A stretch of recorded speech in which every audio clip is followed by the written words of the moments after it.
ନମସ୍କାର, ଶୁଭ ସନ୍ଧ୍ୟା। କାଲି ଶ୍ରାବଣ ଆସିଥିଲା।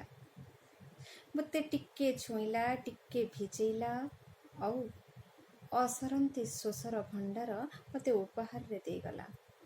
ମୁଁ ଗାଧେଇଲି ଅଭିମାନରେ, ମୁଁ ବୁଡ଼ିଗଲି ଅନୁରାଗରେ, ଆଉ ମୋ କଲମରୁ ଚିଠିଟିଏ ଲେଖିଲି ଶ୍ରାବଣକୁ।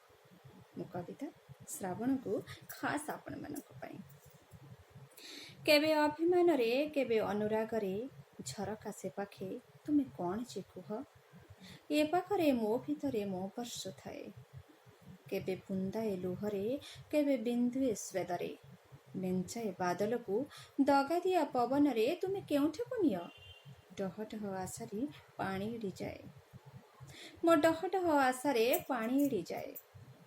ବର୍ଷିବା ଗୋଟେ ପର୍ବ, ମାଟିର ଆକାଶର, ବର୍ଷିବା ବି ଗୋଟେ ଋତୁ, ପ୍ରୀତି କଦମ୍ବର।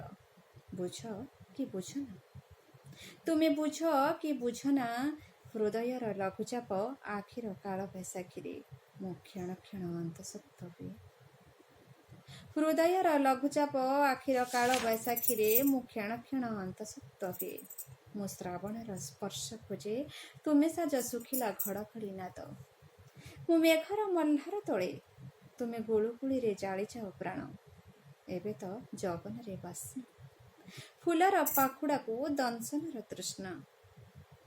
କହିଲ, ହଜିବାର ମନ, ଭିଜିବାର କ୍ଷଣ, ଆଉ ଅପେକ୍ଷାର ସୀମା, ଏସବୁ କ'ଣ କିଏ କାହାକୁ ବୁଝାଏ?